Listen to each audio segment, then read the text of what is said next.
जेसी नाम की लड़की अपने माता पिता रम्या और रघु के साथ खुशी से रहती थी। जेसी अपने माता पिता की जान है। रघु और रम्या मिडिल क्लास वाले होने की बेवजूद जेसी जो भी मांगती थी वो मिनटों में उसके सामने लेकर रख देते थे और उसी के साथ उन्होंने जेसी को आगे वालों की इज्जत करना भी सिखाते हैं। जेसी भी अपने माता पिता से बहुत प्यार करती है। वो उनकी बात कभी नहीं टालती थी। वो उनकी हर बात अच्छे से सुनकर उसी पर चलती थी।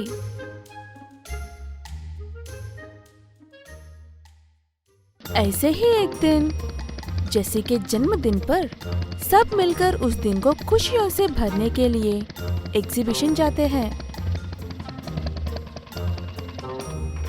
जेसी बेटा, आज तुम्हारा जन्मदिन है ना?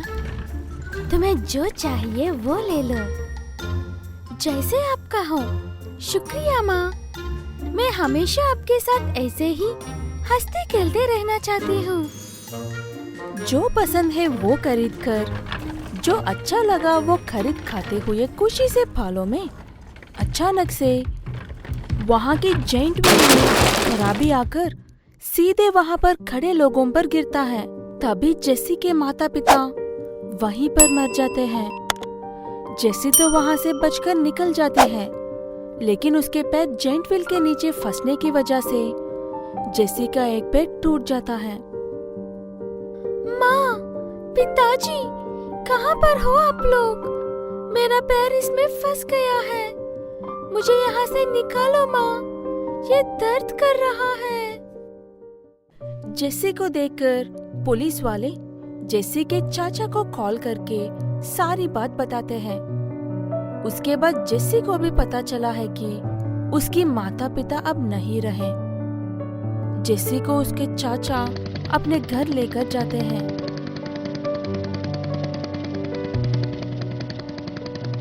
जेसी अपने माता पिता की फोटो देखकर रोती है।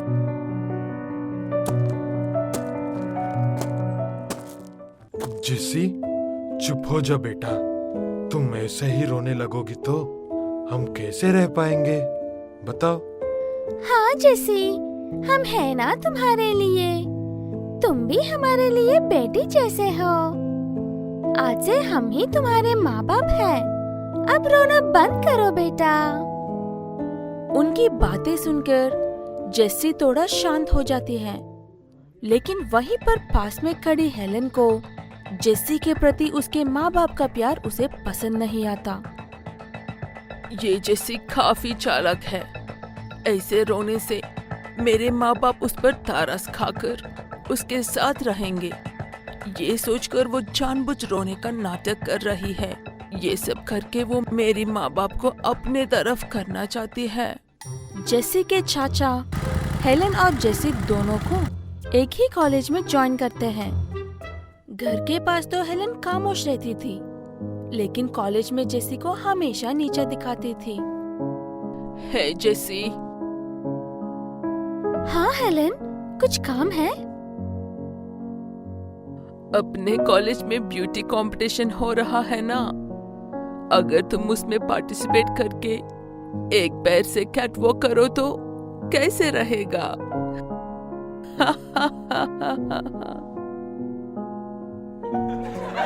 हेलन की बात सुनकर उसके सारे दोस्त हंसने लगते हैं। वो सब देखकर जेसी काफी दुखी हो जाती है और चुपचाप वहां से चली जाती है।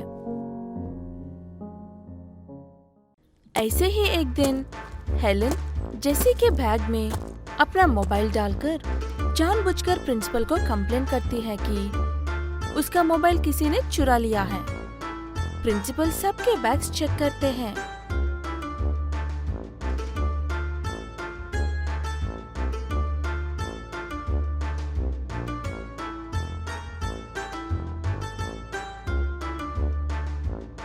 ऐसे एक के बाद एक चेक करते हुए प्रिंसिपल जेसी के पास आते हैं।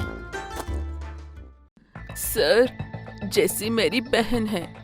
वो मेरा मोबाइल नहीं चुराएगी। प्लीज उसके बैग को छोड़ दीजिए।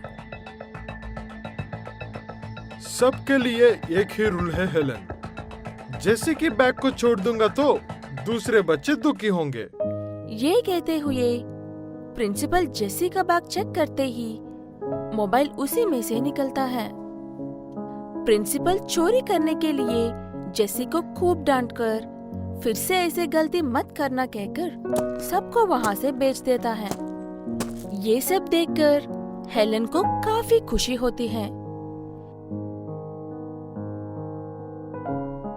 जेसी को ये सब कैसे हुआ समझ में ना आकर सोच में पड़ जाती है। ऐसे एक बार नहीं, हेलन हमेशा कुछ ना कुछ बेवकूफी करके जेसी को प्रिंसिपल से बातें सुनाती थी। घर के पास भी जेसी के चाचा चाची के पास कुछ ना कुछ कहकर उसे बेइज्जती करती रहती थी हेलन। बेचारी जेसी कुछ कह नहीं पाती थी।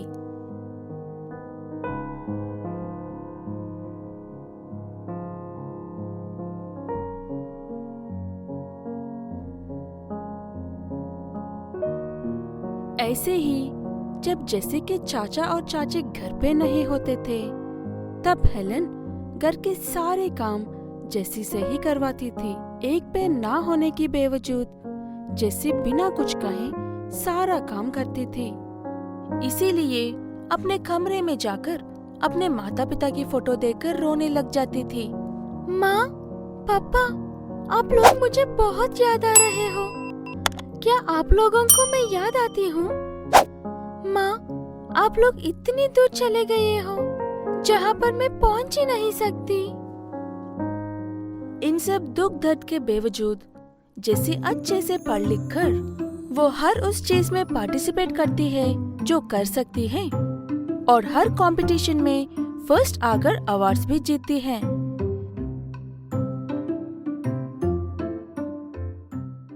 ये सब देखकर हेलन को हजम नहीं होता। ऐसे ही एक दिन दोनों साथ में कॉलेज से वापस आते वक्त एक बस की ब्रेक्स फेल होकर वो इन्हीं दोनों की तरफ भागकर आती है। वो बस हेलन को ठोकने ही वाली होती है कि तभी जेसी उसके धक्का देकर खुद बस से टकरा जाती है।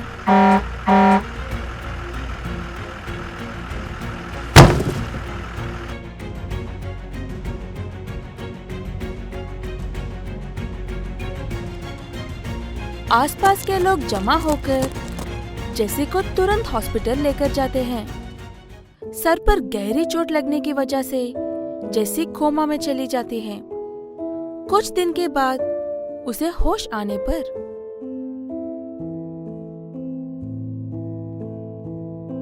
जेसी, तुम अपनी बहन की जान बचा ली। मुझे तुम पर नाज है। आई एम सॉरी जेसी। शुक्रिया कहने की बजाय सॉरी क्यों कह रही हो हेलन? माँ, पिताजी, आप लोग नहीं जानते मैंने जेसी को कितना सताया है। मैंने जेसी को हर जगह बेइज्जती करना चाही थी और किया भी, लेकिन फिर भी उसने मेरी जान बचा ली। आई एम सॉरी जेसी, मुझे माफ कर दो। उसके बाद जेसी और हेलन बहुत प्यार से रहने लगते थे। जेसी के चाचा चाची भी उसके अपने माता पिता की तरह बदल जाते हैं और सब खुशी खुशी रहने लगते हैं।